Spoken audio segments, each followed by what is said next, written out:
kita sebagai hamba Allah, terutama adalah muslim laki-laki atau laki-laki muslim, setelah beranjak dewasa, setelah usia sudah memasuki masa-masa untuk mencari istri atau jodoh, kita sebagai laki-laki diberi petunjuk oleh Rasulullah SAW. Jangan asal memilih jodoh, jangan asal memilih istri. Kenapa? Karena istri atau pasangan hidup itu sangat mempengaruhi kehidupan, baik dalam urusan agama maupun urusan keduniaan. Rasulullah SAW memberi petunjuk. Tungkahul mar'atu li arba'. Perempuan itu dinikah karena 4 faktor, yaitu limaliha wa jamaliha wa lihasabiha. Kemudian yang keempat adalah walidini.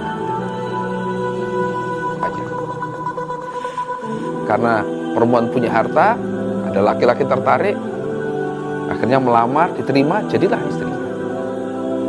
Yang kedua adalah faktor kecantikannya. Faktor kecantikan. Karena dia cantik, akhirnya ada laki-laki tertarik, dilamar, menikah. Yang ketiga adalah faktor orang tua atau keturunan. Karena si perempuan itu keturunan orang yang terhormat, terpandang, ada laki-laki tertarik, dan dinikah. Dan yang keempat karena faktor agamanya.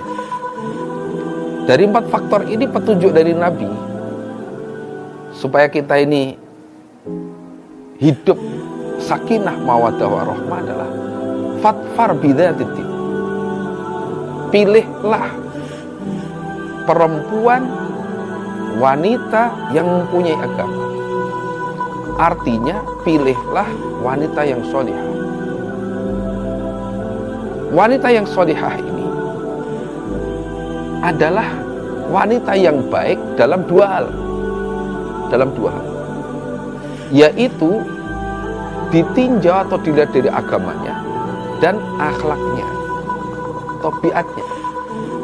Ini yang harus diperhatikan oleh seorang laki-laki supaya nanti dalam kehidupan di dunia, kehidupan urusan keduniaan maupun urusan agamanya, itu adalah nanti akan tercipta kekeluargaan yang sakinah mawaddah warahmah. Ketika seorang laki-laki ini tepat di dalam memilih pasangan hidupnya, memilih istri, maka ini sangat mendukung dalam agama. Kalau dalam salah satu hadis disebutkan bahwa orang laki-laki yang diberi rezeki berupa istri yang sholihah, maka dia sudah menyempurnakan separuh agamanya. Separuh agamanya oleh Allah sudah disempurnakan. Kenapa? Mempunyai pasangan hidup, istri yang sholihah. Maka perhatikan bagi laki-laki, terutama yang masih bujangan, yang masih belum punya pasangan hidup, pilihlah perempuan yang bagus agamanya dan bagus akhlaknya. Bagus agamanya maksudnya apa? Dia dalam ibadah kepada Allah tertib, di dalam agamanya tertib, sholatnya tertib, di dalam mengajinya, di dalam menetapi keimanannya tertib, menjaga auratnya tertib, menjaga auratnya tertib, ibadahnya tertib, terutama ibadah wajibnya tertib. Kemudian yang kedua adalah akhlaknya, karakternya baik, akhlaknya baik, kepada orang tuanya hormat, kepada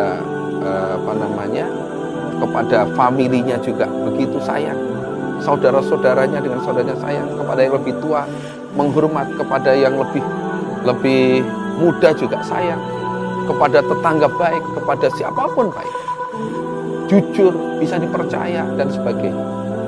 Dua inilah yang harus. Adapun kecantikan itu nomor 2 atau nomor 3, nomor 4. Yang harus dipertimbangkan pertama kali, dilihat pertama kali adalah agamanya. Agama ini meliputi 2, yaitu ibadah dan akhlak. Ketika kita tepat dalam memilih pasangan hidup, istri yang ibadahnya tertib baik, kemudian akhlaknya baik, maka sebagai laki-laki harus merasa syukur. Ini adalah kenikmatan yang pol. Rasulullah bersabda, ad-dunya kulluha mata wa khairu mata'id dunya al-mar'atus sholihah. Dunia ini semuanya adalah kesenangan yang sedikit. Kesenangan yang sedikit. Mata artinya kesenangan yang sedikit yang nantinya akan kita tinggalkan. Wa khairu mata'id dunya al-mar'atus sholihah. Dan sebaik-baiknya kesenangan dunia adalah istri yang sholihah. Ini yang harus kita upayakan supaya nanti hidup kita ini keadaannya enak, nyaman, sehingga untuk menggapai surga kita terbantu karena kita punya pasangan hidup yang sholihah, di mana selalu mengingatkan kita untuk ibadah, bahkan menasihati kita, bisa memberi nasihat yang mestinya itu adalah kewajiban suami, tapi istri bisa memperkuat, mengingatkan ini waktunya ibadah, ini waktunya sholat, ini waktunya puasa, bisa kerjasama sehingga nantinya dengan berawal punya istri yang sholihah, insya Allah anak-anak kita nanti, keturunan kita nanti juga akan terbimbing agamanya, terbimbing akhlaknya, sehingga akan tercipta baiti jannati, rumahku surga. Demikian yang bisa kami sampaikan. Ada kekurangan, ada kata-kata yang kurang berkenan, kami mohon maaf yang sebesar-besarnya. Assalamualaikum warahmatullahi wabarakatuh.